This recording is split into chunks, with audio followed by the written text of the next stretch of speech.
Hello, and welcome to another edition of the Solid Rock, Minnesota podcast, a place to swing by for a brief moment for some stories or news and things to ponder. It's a place to take a small pause from your busy life. So grab yourself some coffee or a mug of tea or a pop, as we like to call it here in the North Country, and kick back for a moment. Take a breather.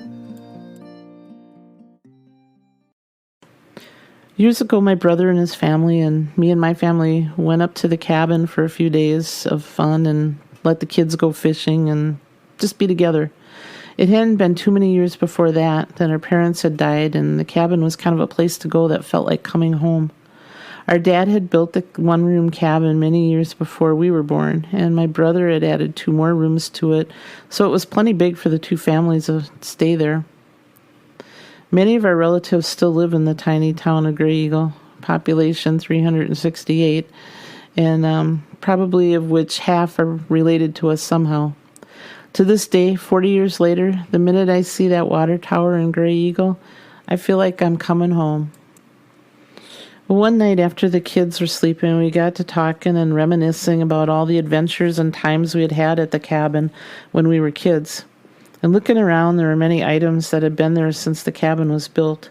The old potbelly stove from my great-grandma's farm, her huge cast-iron round griddle where stacks of pancakes were made at some point in time, and my favorite cereal bowl and spoon. The bowl was a transparent cobalt blue with a picture of Shirley Temple at the bottom. These were given away in sacks of flour at one time, according to my mom. The spoon was a heavy wooden-handled and painted one from probably like the 40s or 50s.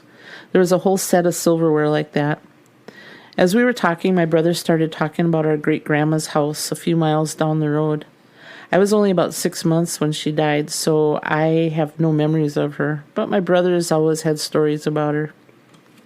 The house had had other people living in it over the years, but it was now empty, and the land was owned and farmed by the neighbor next to it.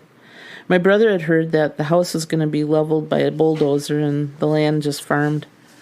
It was about midnight when we started talking about how sad it was that the place would no longer be around. We drove by it on the way in and out of town every time. And then it happened. My brother had the brilliant idea that we should go to the old homestead and take the pump that was in the yard. After all, it was going to be plowed under shortly along with the house. So we got into my old 64 hand-painted blue Plymouth Valiant and headed out to the highway and to the house. We had a big, heavy pipe wrench in tow, and the plan was to take the pump and run. We had reasoned that it was going to get demolished anyway, so it wasn't like we were really stealing or anything, right? It wasn't really trespassing because it once was our great-grandma's land, right? We got to the driveway of the property and parked the car off behind some bushes. There were a few cars on the road at that time of the night, but not many. Most were those coming home from the local bars. We had a flashlight with us, so before taking the pump, we went into the already almost demolished house. The windows were punched out, no doors were left hung on the house. The inside was pretty much filled with furniture and debris, and even a few trees starting to take root inside. The house had been left and abandoned with someone's possessions still in it. There even was a compost toilet in dire need of being plowed over. We went back outside and headed in the direction of the pump. The grass and the weeds were almost waist high, and it was a challenge to locate the pump at first. The mosquitoes were buzzing all around us and sucking the blood right out of us. Our arms and legs were covered with them biting us. One of us had forgotten to bring the bug spray. To this day, it's still a debate whose job that had been. My brother made his way to the pump and decided the only way to get to it was to lay down and begin dismantling it. So I stood above him and just swatted mosquitoes as they were just diving on him and just covering his legs and his arms. Just then a car drove by and slowed down by the driveway. The flashlight was turned off and we stayed there, not moving at all. The car then sped up and headed back towards town. While we couldn't be seen, the old blue car was probably very visible from the highway. It was decided that my brother would stay and continue to dismantle the pump, and I'd just take the car and drive up and down the highway until he was done and ready to meet me in the driveway with the pump. Off I went through the tall grass to the car. me and at least 10,000 mosquitoes sticking their stingers into my flesh. At that moment, I made a mental note to myself. If there ever was any more midnight thievery going on, I would wear long pants, long sleeves, and not leave it up to my brother to bring the bug spray. I must have drove up and down that stretch of highway over a dozen times, waiting for my brother to appear in the driveway with the pump. I'd get close to the driveway, slow down, look for him, and keep on going down the road to the place to turn around and do it all over again. I figured it was a good sign not seeing him. It must mean he was getting the pump off. Or maybe he wasn't. Finally, about the 15th time I came back to the driveway, I saw him in the shadows. But there was a car right behind me, so I kept going past him. The bars must have closed and everyone was headed home because all at once there was like a line of cars behind me and coming towards me in the oncoming lane. I just kept driving until I was almost into town and could turn around. After making my way back to the driveway, there were still cars coming back into town.